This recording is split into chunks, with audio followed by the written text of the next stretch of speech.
President Trump has his eyes on another political opponent he'd like to see targeted next, Senator Adam Schiff. Trump wrote in a Sunday morning Truth Social post, quote, "The Ukraine impeachment of me scam was a far bigger illegal hoax than Watergate. I sincerely hope the necessary authorities, including Congress, are looking into this. Adam Shifty Schiff was so dishonest and corrupt. So many laws and protocols were violated and just plain broken. President DJT." Schiff was a chief manager in that 2020 impeachment effort. It's centered around allegations that Trump's team withheld $391 million in aid to Ukraine until the country upheld Rudy Giuliani's investigation into the Biden family. Schiff had spoken about Trump going after his enemies the day before. Here's what he had to say. Those of us on the president's enemies list, and it is a long and growing list, will not be intimidated. We will not be deterred. We will do our jobs. We will stand up to this president.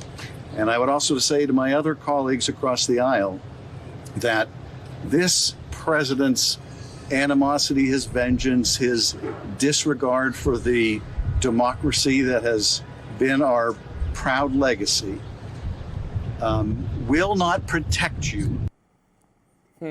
Look, people don't want to get disbarred. Like Eric Siebert said, I'm not going to prosecute because this doesn't make sense to me. I'm not seeing the evidence that you're laying out. So Trump hired his personal attorney to prosecute now Letitia James, to prosecute James Comey, and now they want to go after Adam Schiff. We saw those messages to Pam Bondi that were supposed to be private, according to the Wall Street Journal, saying, go after these people.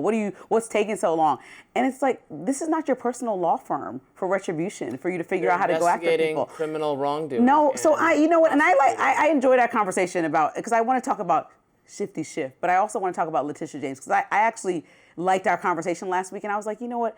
Is it parallel? Does it make sense? Are the millions of dollars that Trump finagled his way into in New York the same thing as Letitia James? We want to call a spade a spade. It's actually not. She bought her house not as an investment property. She allowed her niece to live there, okay? And her niece was living there, and she would spend months at a time in this home. And because she wasn't living there full time and her niece was living there for free, only 1 month she actually claimed to make a profit, which you're allowed to do between $1,000 to $5,000. She wasn't making a profit all year. Her niece certainly wasn't paying her. And this is by neighbors' accounts. This is by her niece testifying and saying this. And so I'm like, is he really going after this woman for all the years owning this home, making less than $20,000, when she went after him for inflating his income by millions?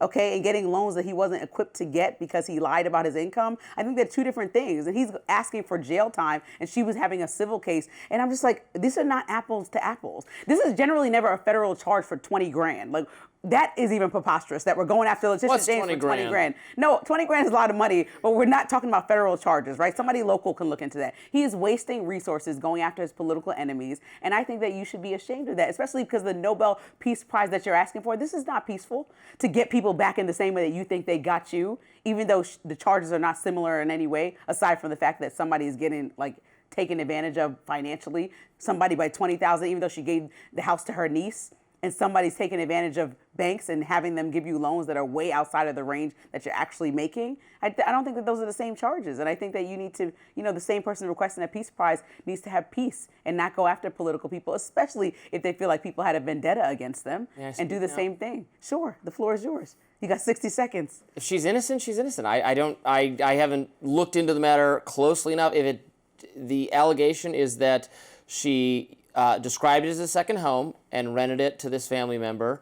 And if that's not the case and she's innocent, then fine. That's what will be. Then he just wasted money, and you're fine with that? He wasted tax time. I don't know, because I don't know whether it's a waste or not, because I don't know whether she violated the law, which they're going to find out. But they have some reason to pursue it. It is what she went after him for was total BS and should not have been prosecuted, because it was a matter between if the bank thought that he had defrauded them, the bank could have brought him to court. That's not what happened. The government asserted something. The bank, the person that made if you loan me money and I pay it back or whatever it is, and somebody else comes and say, no, you did this based on false pretenses, and you say, no, it's fine, then no charges should be brought. So you think that Adam Schiff should go after Adam Schiff, yes?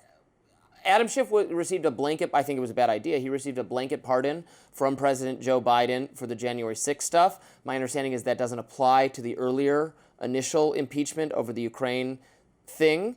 I would like to hear more rationale for any charges, but I remain open to Democrats facing exactly what they did. Next up, we're going to keep talking about this. Next on Rising, is the Trump administration trying to rewrite higher education in America? Stick around for My Lens.